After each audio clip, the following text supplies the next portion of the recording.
Is the coronavirus evil? If we think of it under the heading of creation, the answer is no. The coronavirus is not evil. The negative answer is unavoidable if we understand properly what creation is. We believe that everything in the universe is created, which is to say that God is the creator of everything that exists. He gives existence to everything, making it be just what it is for however long it continues in existence. Creation is thus a very specific claim. It's not about why something came to be in one way rather than another. Creation does not answer the question why water boils at 212 degrees Fahrenheit. The answer to that question can be explained in terms of other things in the universe. Similarly, the creation of why the novel coronavirus SARS-CoV-2 appeared on the scene as the year 2019 was coming to a close is not a question answered by God, invoking God as the creator. If you want to know, for another example, how some dried powders, an egg, and some milk and water turned into a birthday cake, you would be asking a question whose answer is given in terms of stuff that's already in the world. With the right proportions of baking powder, sugar, fine flour, and so forth, placed in an environment of the right temperature and left undisturbed for the correct amount of time, a delicious cake emerges from the oven. We can explain questions about birthday cakes and viruses and the boiling of water in terms of other things that are in the world. But what we cannot answer in terms of other things is why we have birthday cakes at all. Not why something is a birthday cake instead of being a sausage or a doorstop, but why it is anything at all. Why there is anything at all. The wonderful 20th century theologian Herbert McCabe said, this is the question of the whole shebang. The creation question this is, the question whose answer is because there is a creator. The epigrammic philosopher Ludwig Wittgenstein put it this way, the mystery is not how the world is, but that the world is. An important thing to say at this point is God did not have to create. God never has to do anything. I suppose he's an ideal of a 6-year-old child or something, in that sense. There are no obligations that we can place upon God. We say this not because we understand it, but because the opposite has to be false. It makes no sense to say God could be under some constraint that would make him do something. If there is something that makes God act, that something would be the real God, and what we were thinking of as God would be its creature. So we say creation is gratuitous. Another marvelous 20th century theologian, Robert Farrar Capon, said the whole universe is like an orange peeling hung on God's chandelier.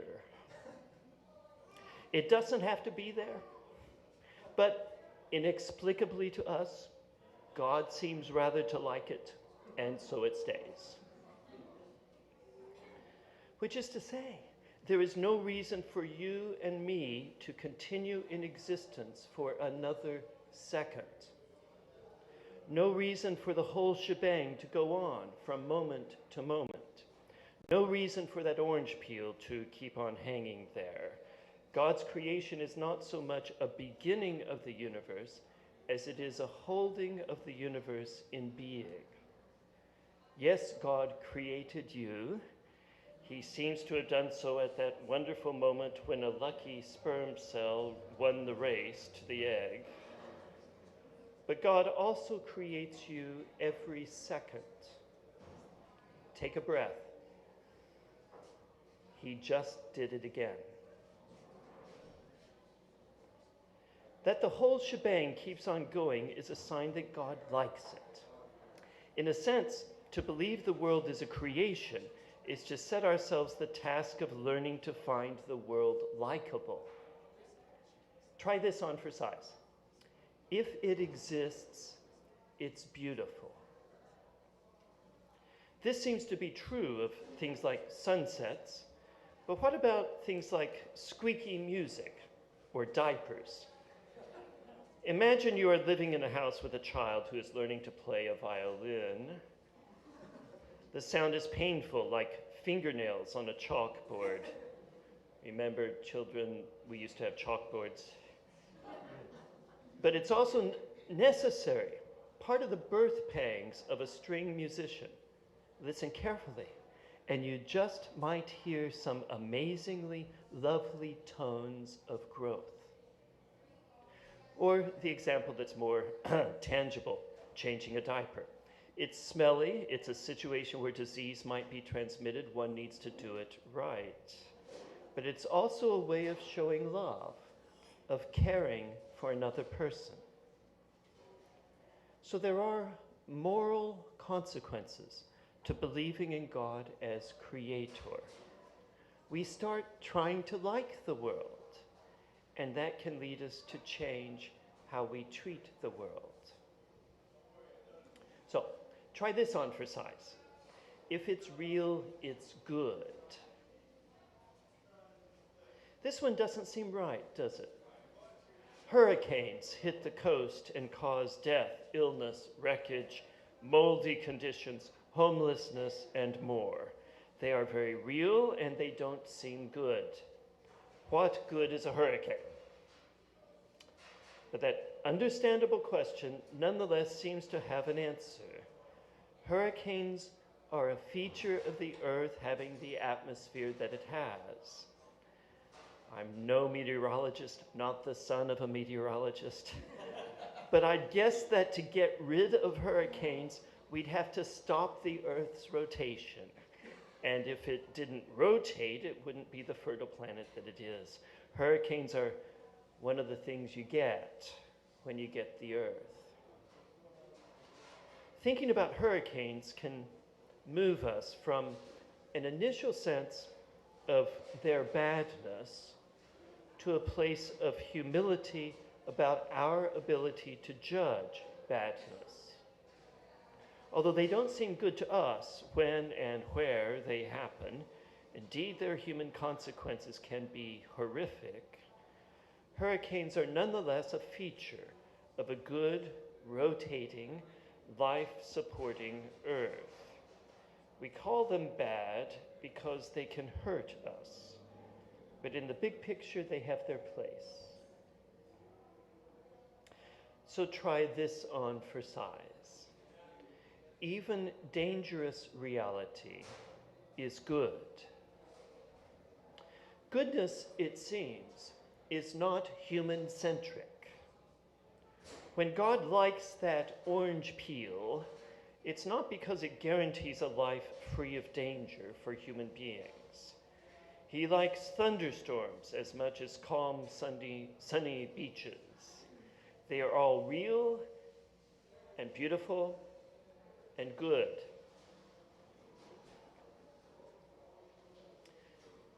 I know a priest who wrote, "God damn COVID." He meant it literally as a request for God to damn the disease. I approve of the strong feeling, born from the enormity of the harm the virus has done to humanity. And it's not just to humanity in the abstract, it's our friends and neighbors who have died from it. It's personal. I also approve of the urgent request that God bring evil things to damnation, which I would take to be to non-existence.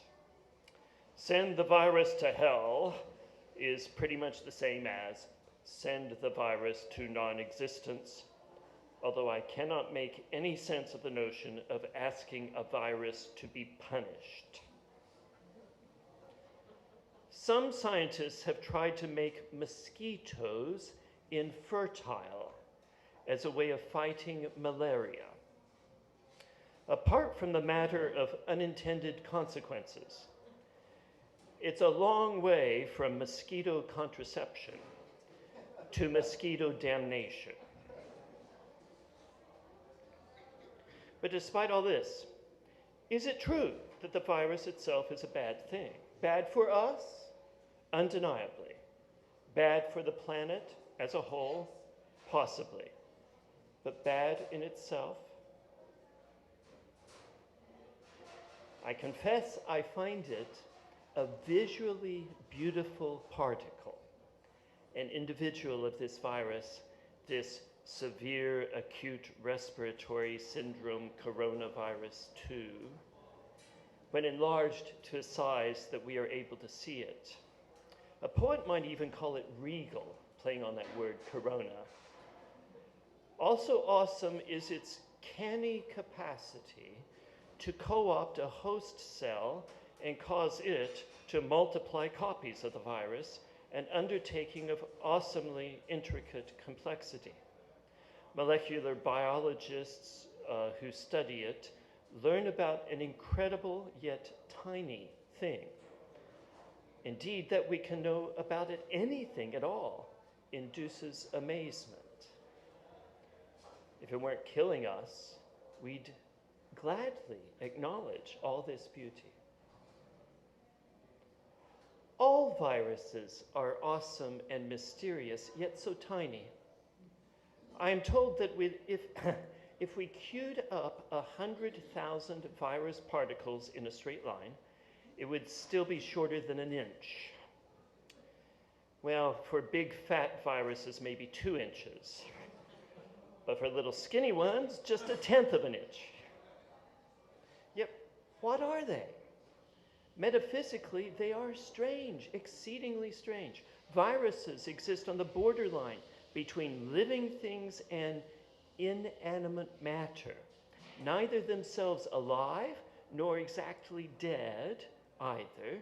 They have DNA or RNA. SARS-CoV-2 has RNA, yet they cannot reproduce on their own, as for instance a cell can by dividing. I looked at some scientific articles along the way, and I never found them calling an individual virus a cell, or any other word that a layperson might expect. They use some neutral word like particle, because viruses don't fit in. Viruses are like evening and morning, neither light nor dark, neither day nor night, yet they are there. They exhibit a strange in-betweenness that's caught early in Genesis. God divided the light from the darkness, and the evening and the morning were the first day. Here is a hint that no matter how straightforward creation seems, there is still more there. Creation is not self-explanatory, and amazing borderline things like virus particles are yet another way that it points us to the mystery that is beyond creation. Strange wonder like this attaches also to many molecules, to other viruses, to bacteria, and so forth. Creation is staggeringly awesome, as Pascal grasped, not only in the infinite vastness of the heavens, but also in the infinitesimal vastness within the microscopic world. If we never had to think about its effect upon us, if we could just consider it in itself, I think we would unhesitatingly say that SARS-CoV-2 is real and beautiful and good. Nonetheless, of course, multiple millions of people have already died from it. Every one of you will know or know of some of them. And the fatalities around the world continue to grow. Can something with awful consequences really be good?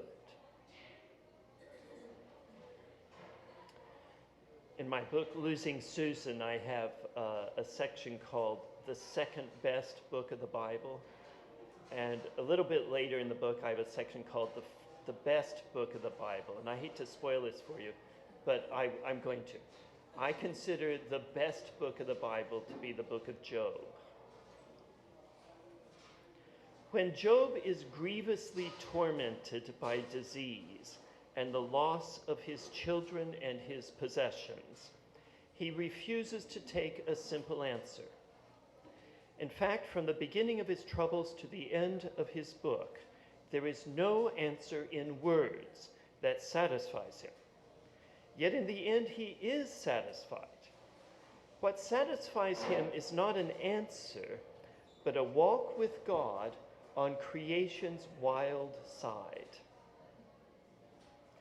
God wants Job to see how the universe contains awesome and beautiful things that exist independently of human beings and in fact have no care for humans, don't know about humans, and are beyond the capacity of humans to control. We will consider one of the beasts that Job sees when he walks on the wild side, that Leviathan, the final creature that God asks Job about. This is Job chapter 41. Leviathan lives in the sea. No one could catch him with a fishing line. No one could force a hook into his nose. He would not plead with Job for mercy.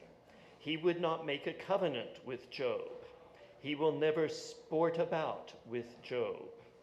Job cannot cook him and serve him up in a banquet for his friends. Job cannot even put a barbed wire into his skin. In fact, if Job were to touch him, Leviathan would kill Job instantly and Job would remember no more.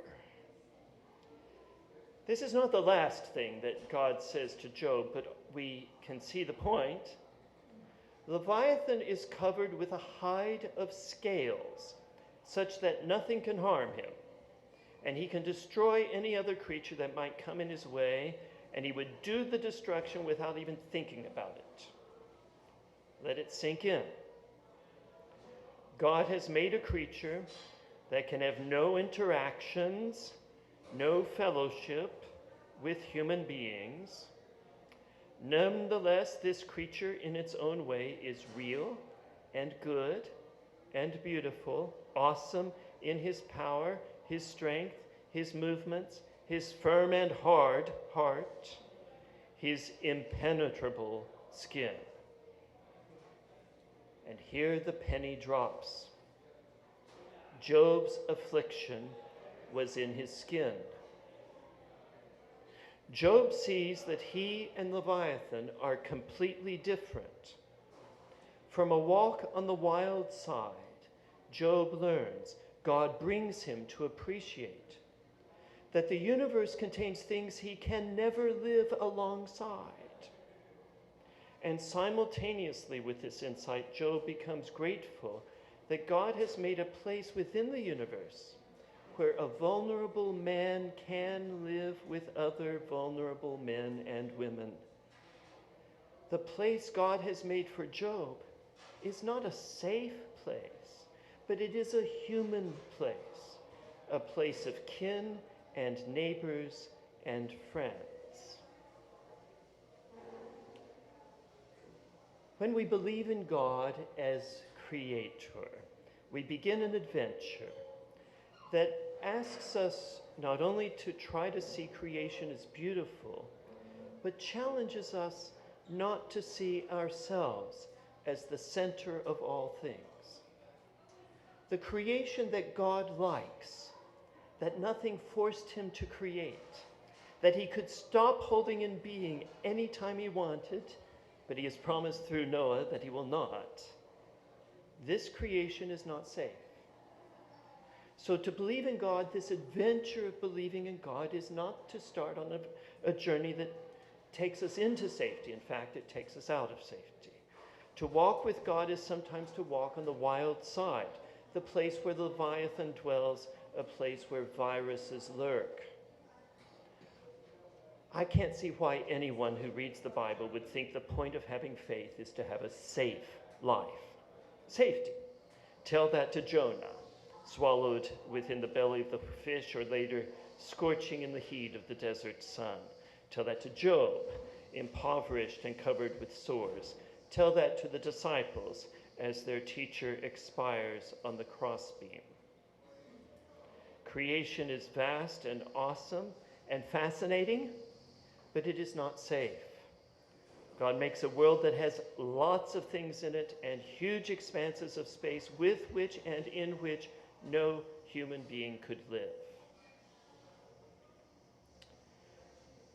Of course, we still want to ask, why did God allow this virus, SARS-CoV-2, to appear?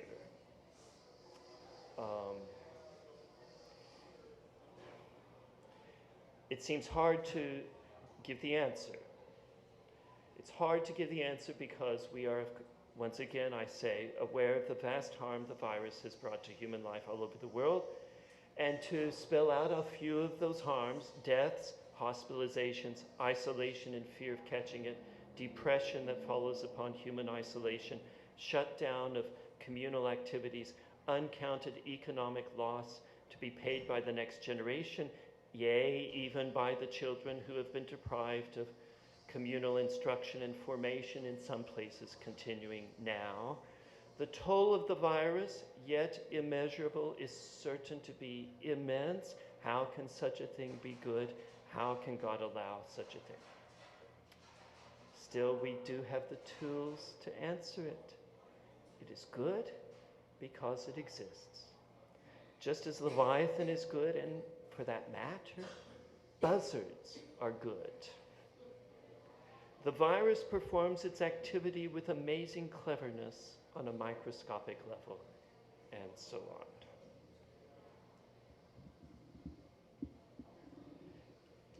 The second big heading of my talk is the word sin. And under this heading, I will just very briefly speak about the question, is the presence of the coronavirus an evil thing? If you will agree with me so far that the virus itself is not evil, we could still ask, is its presence an evil thing? There are beings in the world that do evil things. They aren't things like viruses or leviathans. They are rational beings, human beings. Rational beings are capable of sin, and we do sin. The virus itself is not evil, but there are countless ways in which people have sinned, and their actions are tied up in this in complex ways. So we don't have the time to dive into this. It would be a whole other lecture, but I wanted to just identify it because it's important to at least say this. Here are some possible ways that sin may be involved in the presence of the virus, right? If there were a deliberate human cause in the development of the virus, or a culpable carelessness in a laboratory, we are talking not only about creation, but about creation and sin. If the virus developed as a consequence of human harm to the environment, that also would be a matter of sin. If authorities, in response to the virus, hid information or misled people or overstated the clarity of what they knew, then those were also occasions of sin. The definition of sin is this: sin is the choosing of a lesser good in the place of a greater good. Every sin that you can think of is that. Because whatever is chosen is going to be something that's real in the world. And being real we will say it's good. But it should not be chosen at that particular time, that is, in a time of sin. It should not have been chosen. Something else should have been chosen instead. And it's that move which only rational beings are capable of, like you and I. People like us, like you and me, we are capable of doing this. We are capable of sinning. So sin is surely part of the coronavirus picture, as it is a part of most human pictures. So I hope I've completely muddied the waters and look forward to our conversation. Thanks.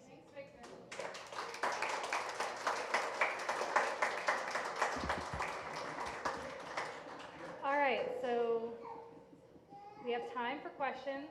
Victor, because we're live streaming, if you could repeat back before you answer any questions from the audience. Sure. And if anyone's feeling shy and you have a question, I can come and grab it. So, opening it up to questions. So I want to, first off, thank you very much. And I Glad want to be to here. preface this question with, I am a big fan of the Job picture of creation. Uh-huh. So I prefer that one. And yet I see also in the biblical literature this somewhat dueling tendency in which there's this almost utopian picture of creation before it fell.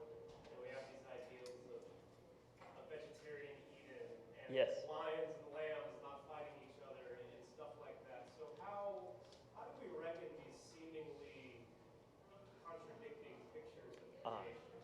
It's a great question. I'll try to repeat it, and you can correct me if I. But it's a lovely question. Thank you very much. It's the Job picture gives us a view of creation, but there is also in the biblical material a view of creation which is that it was idyllic and beautiful before the fall, and that things like lions eating lambs are a result of the fall. And everyone was vegetarian in chapter 1 of Genesis. Or perhaps vegan. I mean, there's no cheese in Genesis chapter 1, I can tell. You don't know that. It may be an unspoken presence. Yeah. So I think, in general, the Bible is a subtle book. Can we raise it up? It keeps falling.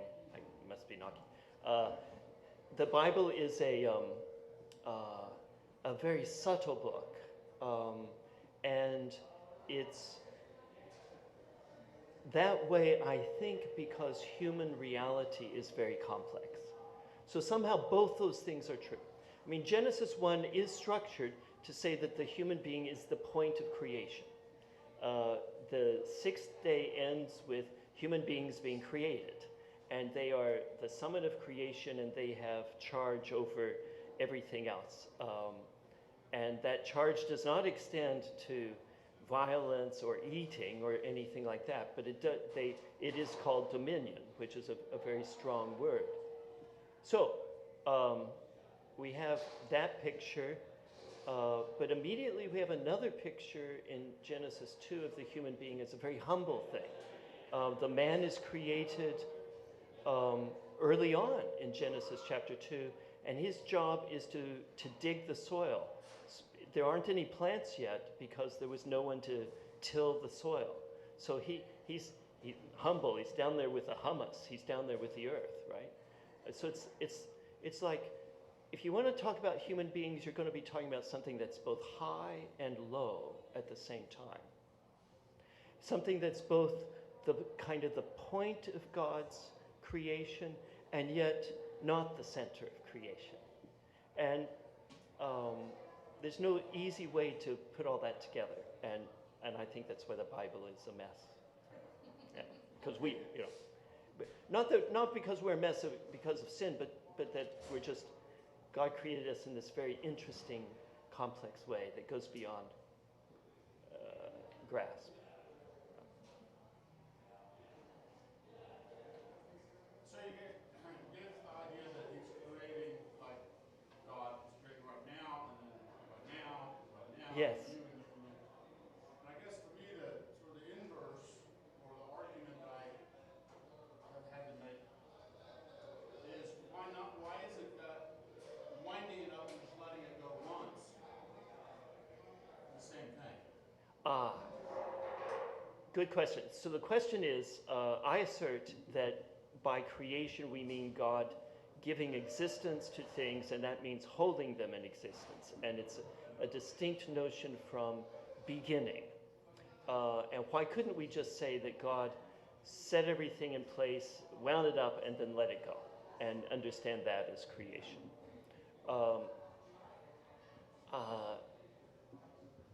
Aquinas held that there was that by creation we mean God giving existence, and Aquinas explicitly says it's a distinguishable notion from beginning. He thought philosophically there is no contradiction implicit in the notion of infinite past time, so that God could still create a universe which had the characteristic that there was always a yesterday. That there does not, he didn't think that was, he said his view would be that if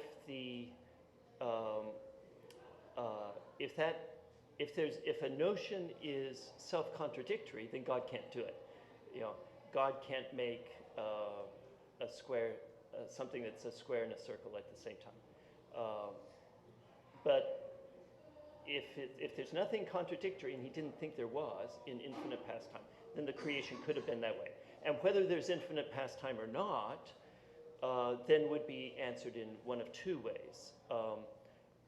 Aquinas answered it by saying that he interpreted the very beginning of Genesis to say that there was a beginning. In the beginning, God created the heavens and the earth. Hebrews, so on the basis of biblical revelation, he held that the universe had a beginning in time. But still, he didn't think that that was the same thing as creating. I suppose we, today, could,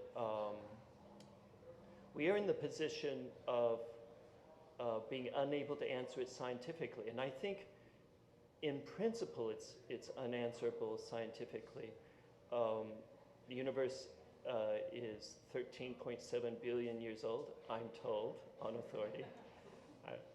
But that just means the Big Bang was 13.7 billion years ago.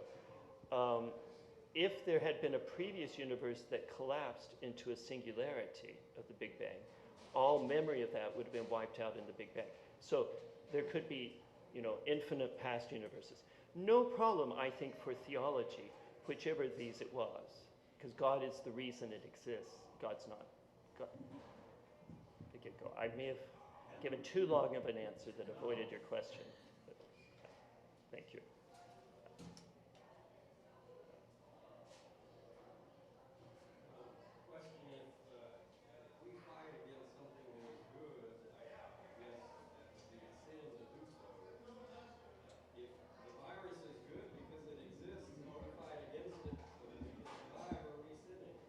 Great question. If the virus is good because it exists, is it a sin to fight against it? Well, no. There are many times we fight against things because that's what we have to do. So one country goes to war with another, and it may be necessary for that war to happen. But the actual soldiers who are facing one another, they don't have any particular grudge or reason to kill the other. They can recognize each other's humanity and still participate. I mean, unless you went down the pacifist line, but still participate in the business. I find, by the way, the business of sterilizing mosquitoes a really interesting question for fighting against malaria. I'm kind of scared of it because of the unintended consequences of making that kind of intervention. But I don't mind messing up with mosquitoes' reproductive capabilities. You know, it's like, it doesn't, just as I don't mind selecting plants for my garden that are more productive than other plants. Or, I mean, there are all sorts of ways we interact with the environment all the time, and for good or for ill. And when it's, but it's not for ill because we shouldn't have been interacting per se. It's for ill because we interacted in a way that was not good to go. I don't know if that, so, I mean, otherwise we would just quit hospital work, everything, right? Yeah. Can I ask a Yeah, please, Rachel. So,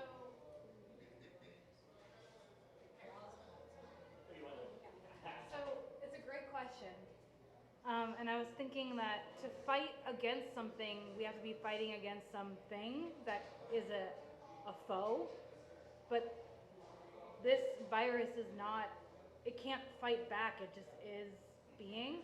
And it reminded me, the sun is a beautiful, good thing, but if I go out in August without sunscreen, I'm in trouble.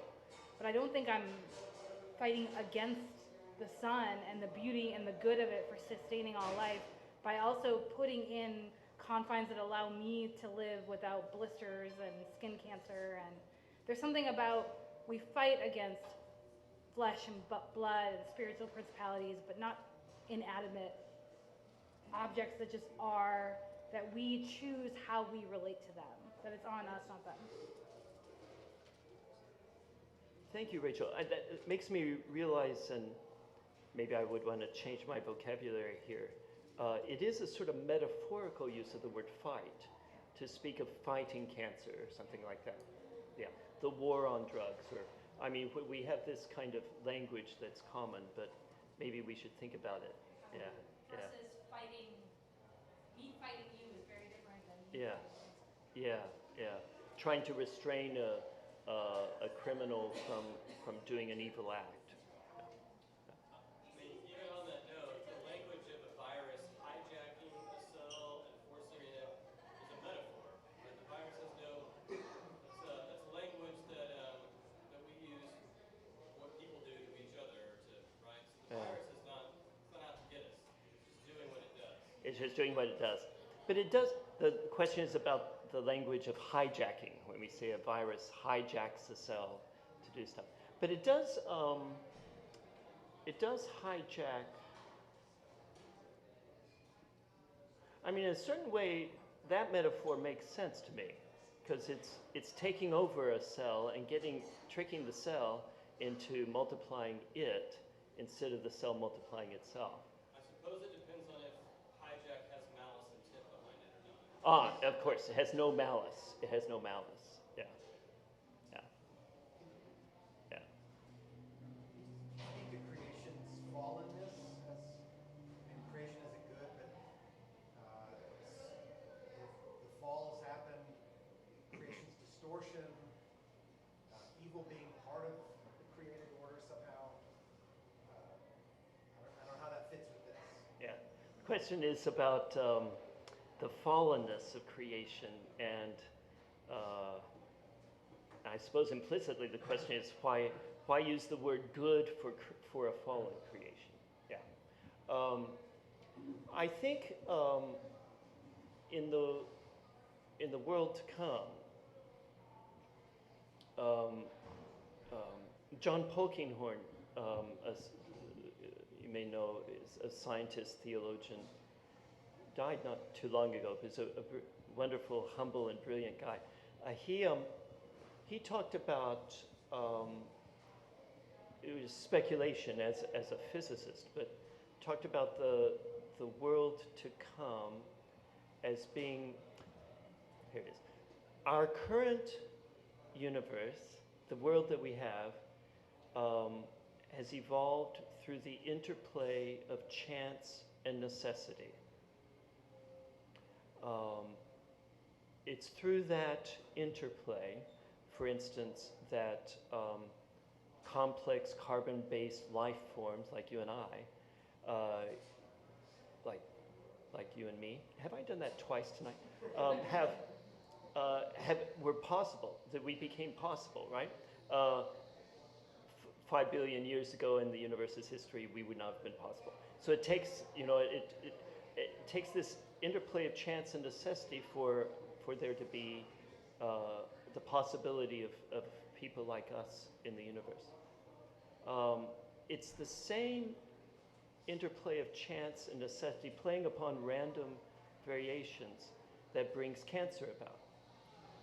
Because cancer is a sort of random variation, an unfortunate random variation in a cell that then starts reproducing in the wrong way and uncontrollably.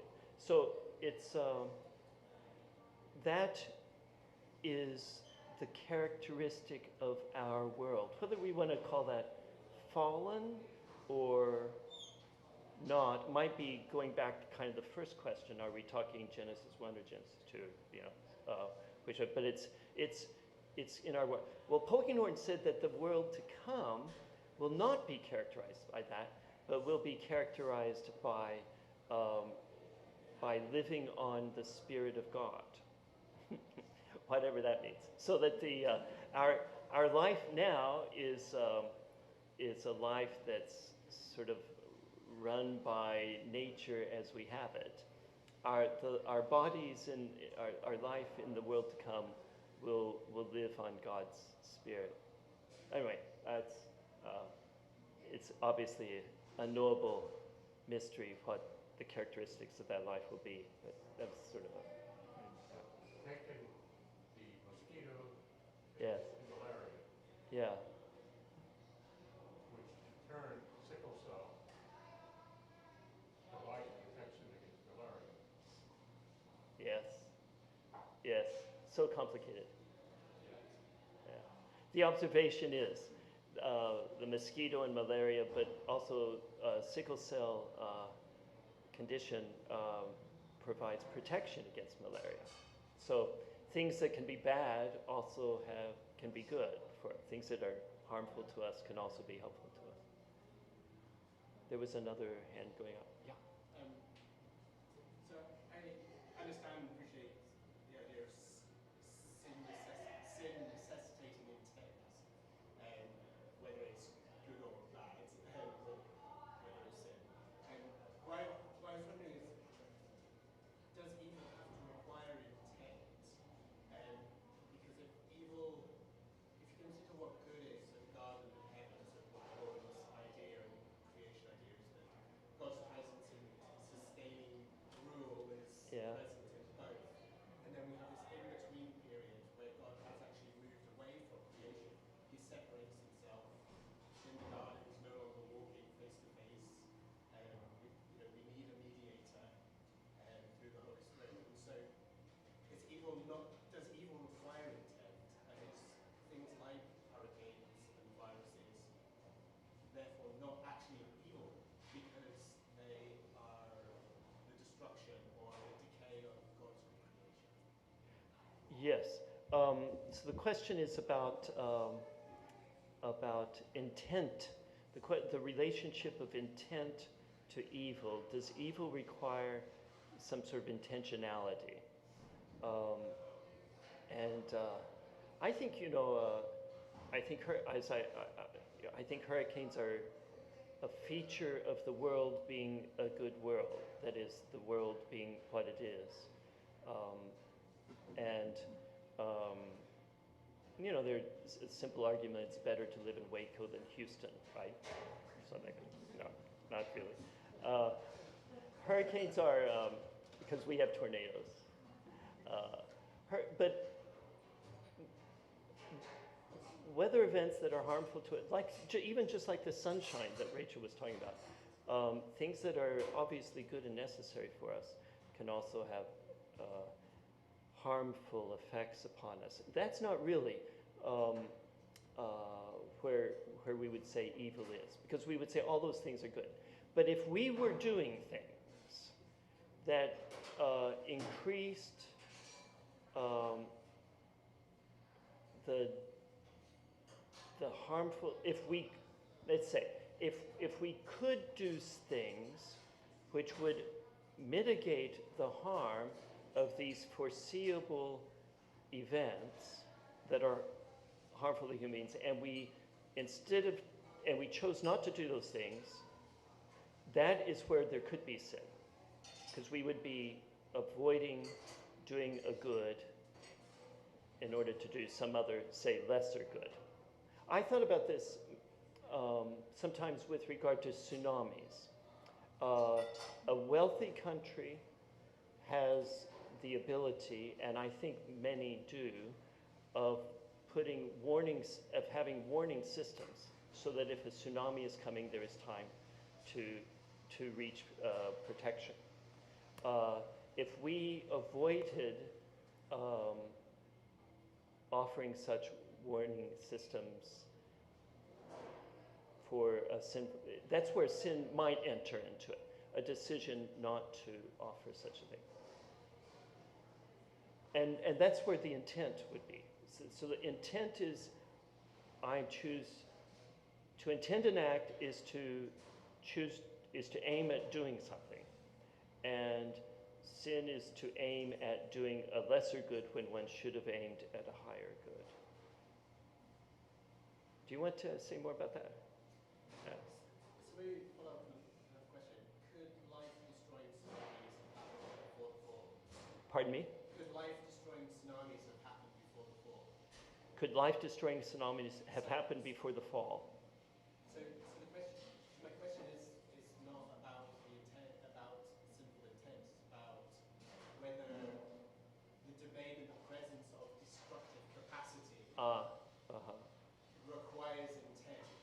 Mm-hmm. And if that destructive capacity in the destruction of God's good created order is demonstrated most highly by pre-fall and heaven, and then the destruction of God's good creation, so the capacity of viruses to destroy life, is evil in itself and does not require intent. It is. It seems to me that the Bible subtly, in chapter 1 of Genesis, points to defects in creation that are unavoidable. And that what chapter 3 gives us with the fall is the introduction of the sort of thing that I was just talking about, of choosing a lesser good instead of a greater good.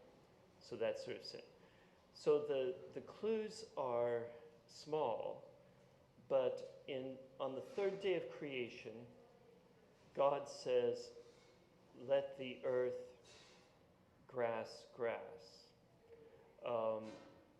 And the earth is not able to grass. The text goes on to say, and the earth put forth grass. This is in some rabbinic scholars, and there's apparently some, I only have the sketchiest knowledge of this, but some Jewish writers who've said that the earth was the first to fall, because on the third day it did not do what God set forth for it to do. Now that's pretty much of a stretch, and I have to take that on faith. But in the sixth day, it's a bit clearer, where it says, let the earth put forth living animals and creeping things, ... And God created the living animals and the created things. So the text says, let the earth do it. God's calling for the earth to do it, but the earth is not able to do it, and God has to actually not create. The word is make there, but God has to make those things. So there's some possible evidence in chapter 1 that even ab initio, in the most beautiful, harmonious picture we have, that there's still some struggle between what God would say and what comes about. But he declares it as good. And he does declare it as good. The question is what that means. It is good because it exists. Is it good because it's the best possible? God's not unhappy. Clearly, he's not saying, "Oh, earth sinned in the way we sinned." You know, God is unhappy with our sins. But there's something there that's less. I don't know. It's still good, though. It's still very good. Yeah. John. Just working from some kind of traditional categories philosophically, natural evil. Yes. You're not saying coronavirus is moral evil. No. It doesn't have agency, freedom, volition. Right. You're not saying it's natural evil either, right? Yeah. Because that's your whole point. So when you start off the doctrine of creation, for me, I thought you're moving in traditional Augustinian directions as far as the evil presupposes some standard of goodness. So you're not going to say it's philosophy, it's not a pervasive good. You're not going to say I'm going to give positive existence to evil because we can't make that move gnostically. But you're going to say that it's positively good. Yeah. I just want to clarify, just make sure I'm So the question is, with regard to a distinction of, forgive me, those two kinds of evil, natural and moral. Yeah, philosophers, right? you like it or not. I'm saying the coronavirus is obviously not a moral evil because there's again no agency. And I'm saying that it's so. What counts as a natural evil? That's what my thought was going to be. Can you give me an example of natural evil? I think a natural evil is always, it would strike me, it would be a necessary within a picture. And that you would say, and it would be a sort of complementary or distinguishable claim. So if a lion eats a lamb, it's bad for the lamb, but it's good for the lion. The lion is just being a good lion in doing that. It's hard on the lamb to be in the same environment, right? So if the virus hurts me, it's still just being a good virus. It's bad for me, and I think that's what natural evil is. But maybe I don't know the philosophical literature as you do. We have time for two more. These will be our last. So